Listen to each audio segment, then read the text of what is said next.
John chapter 20 na po tayo. John chapter 20 and John chapter 21. After po nun, Book of Daniel. Book of Daniel tayo. Okay? So, mag-attend kayo every Wednesday para sa matapos natin yung Book of John and then we study Book of Daniel. Okay, so nag-advance reading na po ako sa Book of Daniel. Ngunit, bago yung Bible study sa Wednesday, meron tayong music class. So, yung mga song na inawit natin ngayon, matagal na silang ginawit. Pero pagka talagang masasanay ka, mas magalit ko yung iba. Okay? So, parang inaawit ko yata tayo sa Agnes. Yung Majesty yun, kung kaya tayo yung ginawit yun sa bago, binata pa yata. Binata pa yata ako, ginawit yun. Para makamanap. So, every Wednesday, music class. So, may mga gustong mag-attend, pati si Brother Alan Day, gusto niyo mag-attend ng music class. Sabi niya gusto. Pero nag-aral na yun ng Bible School.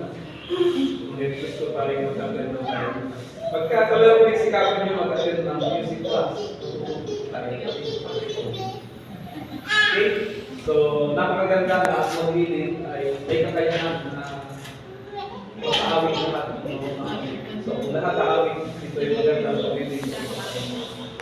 Okay, sa October 16, sa Baguio, sinasama sa akin sa Baguio, darating ang presidente ng SITI Texas. So, gustong sumama sa akin ay sabihin na pupunta tayo ng Baguio para sa pinit ng lecture, papit ng Tom Boron. At anak naman, Tom Boron. Boron at Boron. Hindi ko alam. Tim Boron, wala. Si Tom, Tim Boron. So, message sa akin si kapatid na June 20. Message sa akin, so, good morning. Meron po tayong seminar workshop na gaganapin sa Heritage Bible College sa Rizal. Sa darating na Wednesday, October 16, from 8 to 4 p.m. Ang keynote speaker po natin ay si Brother Tim Boron, President ng Sunset International Bible Institute. Okay. We'll be discussing church vision, church health, and strategic planning. This activity is called Hayuma Men's Day. Lahat po ng men are invited. Please let me know kung ilan ang mag-attend from your congregation for planning purposes. Registration is free.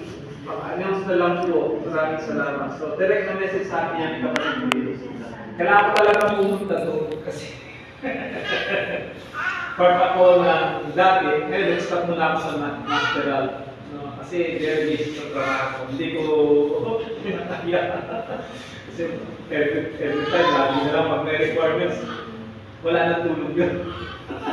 Wala nang tulog na talaga, liwanag na ng umaga. Ang dadalan ko.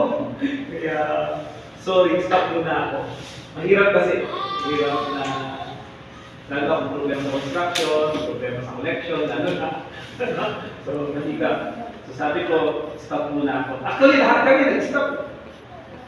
Hindi si Brother Chef Samyon, si Brother David Galiano. Ang matindi sa akin, yung estudyante, nabata ako. Si Brother EJ. Brother EJ. So, yun po, yung sasama that is Wednesday. So, kung sakali man, hindi ko alam kung meron tayong Wednesday dito. Kami tatlo, apat, kasama si Brother.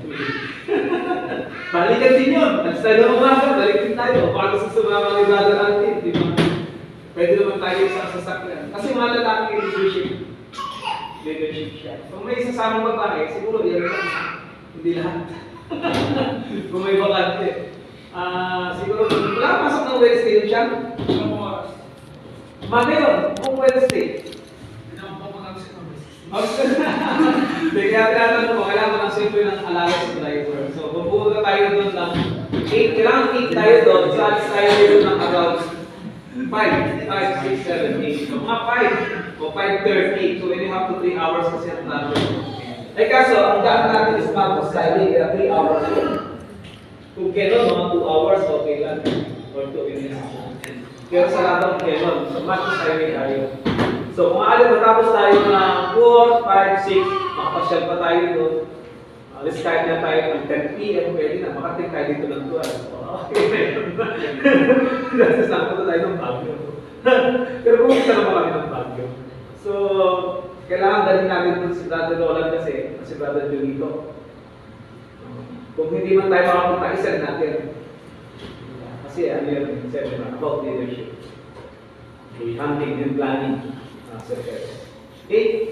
So, kailangan natin yun. At saka presidente yun ng SIBI. Hindi na mag-lecture sa atin. Ang heritage ay SIBI din yan.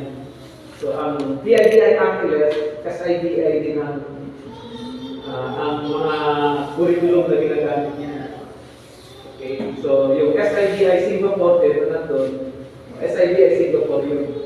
So, SIBI Heritage, SIBI Olongapo, Naga, at Angeles, dati, part ng Umpakong. Yun yung presidente ng SIBI sa Texas. Presidente.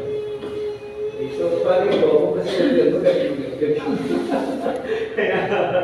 so, punta po tayo. Ini-encourage mo kayo. So, message nyo ako, kung sasama po kayo.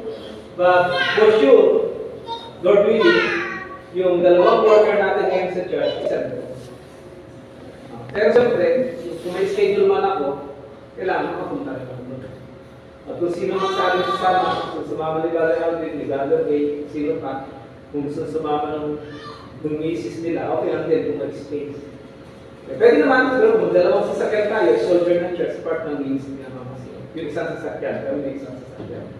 So, ang sasakyan naman, gamit yung grandia, magamit yung pula o yung tractor. So, kasi tayo, kahit natin. Mapunta lang doon. Hindi naman pinabawal natin yung babae. Pero siyempre, yung free kasi, ano sinasabi doon? Yung magsasend ng name.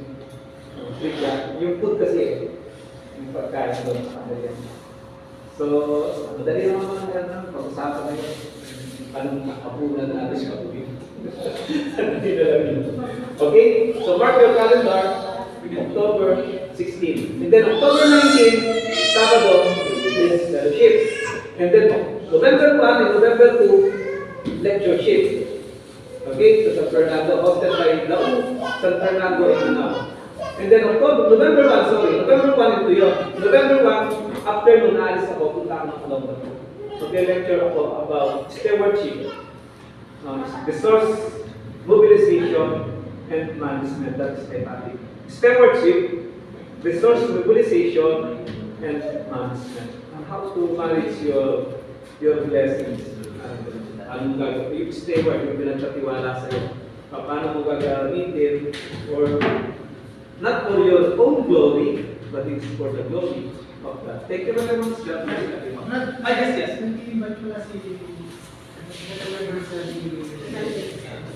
Ni ang kapatid ni Brother Wayne.